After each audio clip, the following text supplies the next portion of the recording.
मथंगदा Abdul Sattar दगी second round की सेरेंग ताबिनसी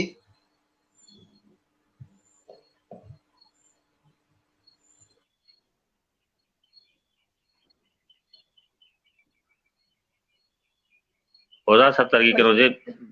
sound पे आदरे mute ले रे अब्दुल म्यूट ले रे साउंड माइक ऑन तो अब्दुल नगी साउंड तो मिट ले दो अमथा हांदो ओके अगी अनी सुब सेरेंग खोंगुल लीबा वहाई सुदे शैथादुना सकनबा पूर्णिमानी अतियादे येंगलबदी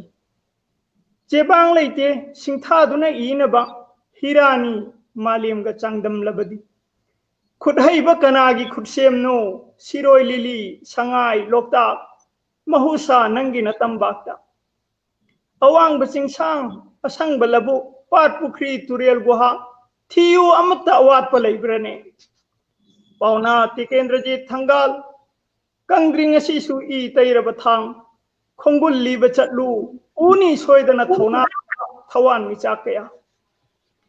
चटलोय ऐदी ताजमहल लेबा ली जगे खोंगुल खंबत होइबिगी शहीद मीनार सु उनिंगदे कंगला माइ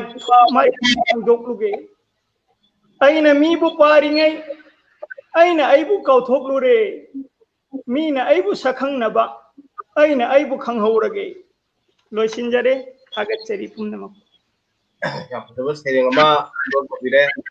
मथंगदा अखोगे मैडम हेमावती की सेकेंड राउंड की सेरेंग अमा कुदोन पबिनबा लोगुन निगरी मैडम हेमावती की सेकेंड राउंड सेरेंग अमा कुदोन पबिनबा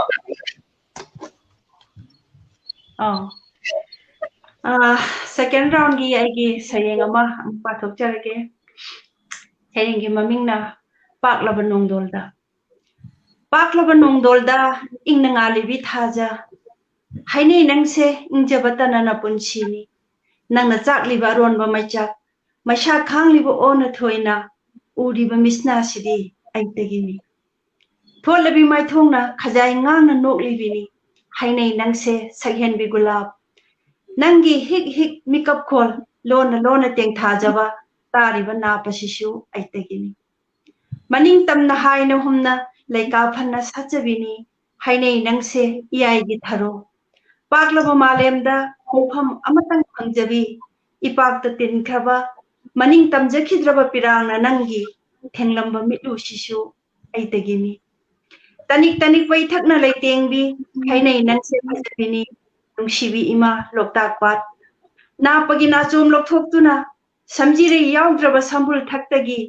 इनफिनो माइथोंग खुमजिंदुना इकाय Kangana नोंथरिबा तत्तना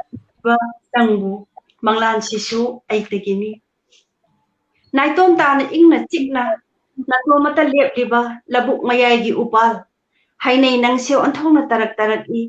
कायना मैसा लांगलबा सिंगनदी नंगबुता निंगसिंगी नंगबुता येंगनिंगी ननाक्ता दलाकनिंगी ngasi nanakta leplariba sisu naido tarabi ahami mana yaugdraba mara kanglaba lepjaba tangairaba upal nang tabu mitajaba mitpham hongba ngamjadaba